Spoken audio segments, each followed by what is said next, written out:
కొయ్యరాము ఏం చేస్తుంటారు? ఏదో పని దొరికితే చేస్తాను, లేకపోతే లేదు. మరి పెన్షన్ వచ్చింది ఈ నెల? వచ్చింది. ఎలా ఉంది మరి? మరి బాగుంది. మరి ఎలా ఉంది ఈ ప్రభుత్వం? ఎలా ఉంది ఇంతకు ముందు ప్రభుత్వం? ఈ ప్రభుత్వమే బాగుంది.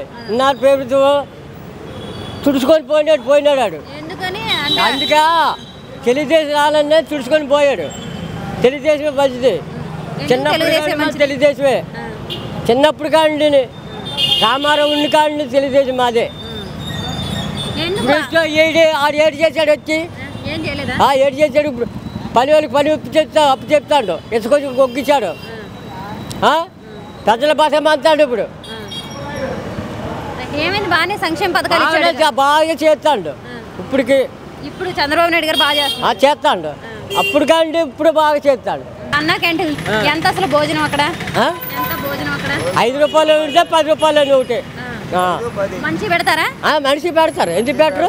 పొద్దున్నే టిఫిన్ ఇస్తారు, మొంటికాడ భోజనం పెడతారు, సాయంకాలం భోజనం. 3 పూటలకే 30 రూపాయలు పోతాయి. అదే ప్రభుత్వం బాగుంది. అదే మరి మళ్ళీ అంటే జగన్ గారు కూడా మంచి పనులే చేశారంటున్నారు. ఏం చేశారో చెప్పు. సంక్షేమ పథకాలు ఇచ్చారు. నాకు చెప్పించారు ఆలకించు. మగోళ్ళు చాలా దుఃఖ పెట్టాడు. లైన్లో కూర్చోమని నెలలో గొడుగు పెట్టుకొని ఉండమండు. దేనికే? మందికి అందుకే తుడుచుకొని పోయాడు. మందు 150 రూపాయలది 130, 150 పెంచాడు అప్పుడు ఫస్ట్లోను. పేరు? నా పేరు కే క్రాంతి కుమార్ అండి. ఏం చేస్తుంటారండి? నేను ఇదివరకు అంటే నా పాస్పోర్ట్ సెంటర్ ఉండేది. ఇప్పుడైతే నేను రియల్ ఎస్టేట్ ఆఫీస్లో చేస్తున్నాను. అదండి. ఎలా ఉందండి ప్రస్తుతం కూటమి ప్రభుత్వం అధికారంలోకి వచ్చింది? ఎలా ఉందండి? కూటమి ప్రభుత్వం అనేది బ్రహ్మాండంగా ఉందమ్మా. ఎందుకంటే ఇది కూటమి ప్రభుత్వం అనేది అందరి ప్రభుత్వం. ఇది ఒకరి ప్రభుత్వం కాదు. చంద్రబాబు నాయుడు గారు ఆ రోజు నాడు 19 సీఎంగా ఉన్నప్పుడు కూడా చాలా 14-19 దాకా ఉన్నప్పుడు కూడా చాలా మంచి పనులు చేశాడు. ఫస్ట్ ఎడ్యుకేషన్ పరంగా ఆయన సీనియర్ కాబట్టి పవన్ కళ్యాణ్ అందరికీ తెలిసిన విషయం. మా పిల్లలు కూడా టైంలో బాగా చదువుకున్నారు. కొన్ని ఫీజులు కానీ అవి కానీ అంత తక్కువలో ఉండేటివి. తర్వాత రాను మరి జగన్మోహన్ రెడ్డి గారు రాజశేఖర రెడ్డి గారి పేరు మీద అభిమానంతో వేశారు. ఒక్కసారి అన్నారు కాబట్టి ఏదో మంచి చేస్తాడేమో అనుకున్నారు. కానీ ఆ మంచి ఒక్కసారి అనేది జనాలకు వెళ్ళిపోయింది. ఆ ఒక్కసారి అనేది ఏం చేయలేకపోయారు. ఎందుకండి సంక్షేమ పథకాలు ఇవన్నీ ఇచ్చారు కదండి. సంక్షేమ పథకాలు అంటే ఇక్కడ అప్పు పెరగట్లేదమ్మా. ఇప్పుడు అత్తసమ్మ అదొకటి దానం చేసినట్టు ఆయన సొంతంగా ఏమి ఇవ్వలేదుగా. లేకపోతే ఆయన సొంత పదం ఏమో మనకు నాగలు పట్టలేదు కదా. జనాలు తిరగలేదుగా. జనాల సమస్యలు తెలుసుకోలేదు కదా. వాలంటీర్ వ్యవస్థ పెట్టాడు. వాలంటీర్గా చూస్తున్నారు. కానీ ప్రతి ఇంటికి వచ్చేసి అది ఏం జరుగుతుందో అనేది జగన్మోహన్ రెడ్డి గారు కానీ జగన్మోహన్ రెడ్డి గారు గెలిచిన ఎమ్మెల్యేలు కానీ ప్రతి ఇంటికి కరితే వాటికి రాదా? ఏం జరుగుతుందో కూడా తెలియట్లేదు. ఇప్పుడు ఉన్న ప్రభుత్వంలో ఎమ్మెల్యేకి ఒక భయం ఉంది. ఇంటికి వెళ్ళాలి, కనపడాలి, మాట్లాడాలి, వాళ్ళ సమస్యలు తెలుసుకోవాలి అనేది ఉంది. ఆ రోజు నాడు అసలు కనీసము ప్రజలు అనేది వచ్చిన 6 నెలలకి అసలు ఇసుక అనేది ఎంత ఇబ్బంది పెట్టేసి చేశారని. ఒక ఇసుక మీద ఎంతమంది బాగుపడతారమ్మా? ఐరన్ కానివ్వండి, ఐరన్ పని వాళ్ళు కానివ్వండి, ముఠా వాళ్ళు కానివ్వండి, తర్వాత దాంట్లో లేబరు ప్రతి ఒక్కరూ దాంట్లో చాలా మంది దగ్గర 15-20 మంది కరెంటు వాళ్ళతో సహా, కట్టేవాళ్ళు మేస్త్రీలతో సహా అక్కడ ఎవరైనా సరే ఒక ఇల్లు కట్టాలంటే కనీసం అంటే 100 రోజులు పైన పట్టింది. ఏది ఎంతమంది దాని మీద బతుకుతారు? ఏదో చీప్ లిక్కర్ ఏదో ఇదాన్ని మందు ఏదో పిచ్చి మందు దాన్ని జనాలకు పోసి వాళ్ళు ఏంది డబ్బు సంపాదించుకోవడానికి చూసారే కానీ ఒక అభివృద్ధి పథకంలో అనేది ఖచ్చితంగా నడపలేదమ్మా. అది చెప్పాలి. ఆయనకే అర్థమైంది ఎందుకు 11 వచ్చినాయి అనేది. ఒకసారి వాళ్ళకే విజ్ఞతకే వదిలేస్తున్నాము. ప్రతి ఒక్క సామాన్యుడు కూడా బాధపడిన రోజు అయితే చాలా ఉన్నాయమ్మా. నేనే అని కాదు, ప్రతి ఒక్కరు.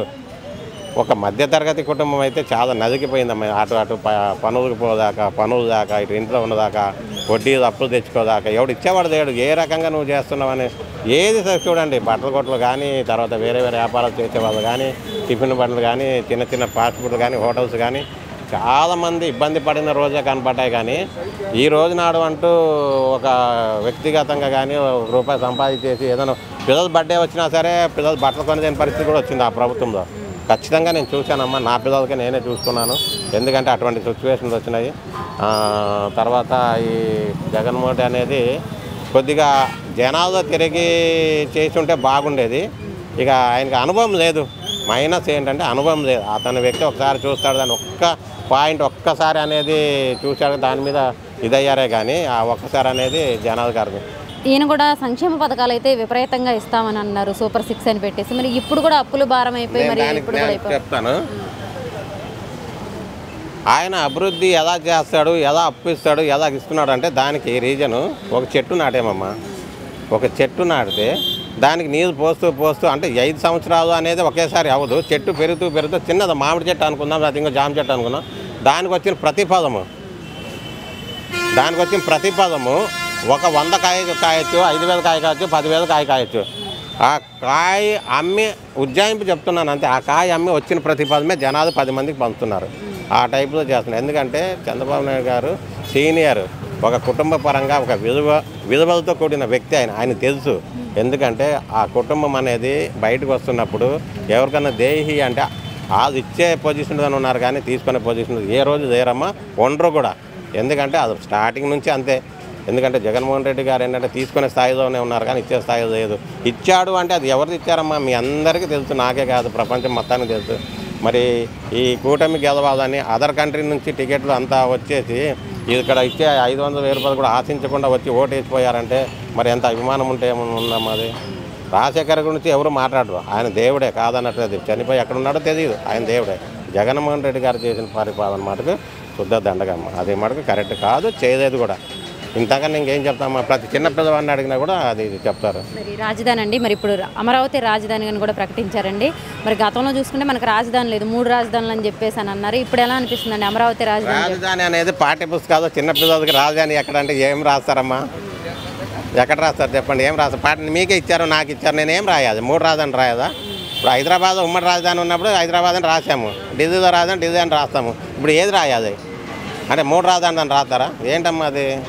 ఎంతసేపు ఫోకస్ ఏం పెట్టారు అంటే ఈ అభివృద్ధి మీద పెట్టలేదు, కానీ 3 రాజధాని ఒకటే చేదైన 3 ఎలా చేస్తారు? ఒకసారి మీరు ఆలోచించండి. ఒకటి ముందు ఏదైనా తొలి మెట్టు ఎక్కాలి, 2వ మెట్టు 3వ మెట్టు ఎక్కాలి అంటే ముందు తెల మెట్టు ఎక్కాలి, అంతే కదా. ముందు తొలి మెట్టు ఎక్కితేనే 2వ మెట్టు అయినా 3వ మెట్టు ఎక్కుతాము. ముందు ఈ అమరావతి రాజధాని చేయదైనప్పుడు నువ్వు 3వ రాజధాని కర్నూలు కానీ వైజాగ్ కానీ ఎలా చేస్తారమ్మా? వైజాగ్ ఆల్రెడీగా తెలుసు అది అభివృద్ధి అయిన ప్రాంతం అని, మళ్ళీ తీసుకెళ్ళి అభివృద్ధి చేయాల్సిందా? ఏముందమ్మా అక్కడ? ఉన్న చేస్తున్నారు, అక్కడ ప్రశాంతంగా ఉంది వాతావరణం. కూటమి ఖచ్చితంగా మళ్ళీ ఇది ఇంకా 30 సంవత్సరాలు ఇలా నడుస్తుందమ్మా. ఏ ప్రభుత్వం రాదు, ఖచ్చితంగా 34 సంవత్సరాలు ఇదే. సార్ మీ పేరు? నా పేరు శ్రీనివాసం. ఏం చేస్తుంటారండి? Real estate. మరి ఎలా ఉందండి గత ప్రభుత్వంలో అంటే చూసుకున్నట్టయితే అసలు రియల్ ఎస్టేట్ వాళ్ళు బాగా ఇబ్బందులు పడ్డ పరిస్థితి ఉందని అంటున్నారండి. ఇప్పుడు ఎలా ఉందండి? ఇప్పుడు బాగానే ఉందమ్మా. ఇప్పుడు బాగానే ఉంది. అంటే ఎందుకు బాగుంది అనుకుంటున్నారు? ఎందుకు బాగుంది అనుకుంటున్నారంటే ఇది విజయవాడ, అమరావతి అంటే విజయవాడ, విజయవాడ అంటే అమరావతి. అది జగన్ చేసిన తప్పు ఏంటంటే అమరావతిని మారుతాం అనేది ఆయన చేసిన జీర్ణించుకోలేని తప్పు. ఏది పార్టీ తత్వం కాకుండా విడివాళ్ళు కూడా అది జీర్ణించుకోలేని అది వాస్తవం విషయం అది. అందుకని ఇప్పుడు ఈ ప్రభుత్వం వచ్చిన తర్వాత రియల్ ఎస్టేట్ కానీ లేకపోతే అంతకు ముందల అమరావతిలో కొనుక్కున్న వాళ్ళు అంతకితం కొందరు ఆత్మహత్య చేసుకున్న వాళ్ళు కూడా ఉన్నారు. ఎందుకనంటే గజం వచ్చేసి అక్కడ 4,000 3,000 చేసేది 50,000 కొన్నారు. అమరావతి వచ్చిందని. అమరావతి వచ్చింది, మరి మనకి అన్ని విధాలు బాగుంటుంది, హైకోర్టు అన్నీ ఉంటాయి, బాగుంటాయి, కొనుక్కున్నారు. దానికి చాలా ట్రబుల్ పడి కొందరైతే నాకు తెలిసి కొందరు దీని చనిపోయారు. కొందరైతే డిసప్పాయింట్ అయిపోయి మైండ్ కూడా పనిచేయక రోడ్లమ్మడి తిరుగుతున్నారు. కొందరైతే ఎప్పుడు మట్టో తాతల నాటి ఆస్తి అమ్ముకుని అమరావతిలో కొని కూడా చాలామంది ఏదో దిక్కు తోసక ఏం చేయాలో అర్థం కాక చాలా ఎటు పడితే ఊరు పట్టుకుని ఏ ఊరు పడి వెళ్ళిపోయిన వాళ్ళు కూడా కొంతమంది ఉన్నారు. అందుకని ఇప్పుడు వాళ్ళు కూడా సంతోషించి చాలా హ్యాపీగా ఫీల్ అవుతున్నారు.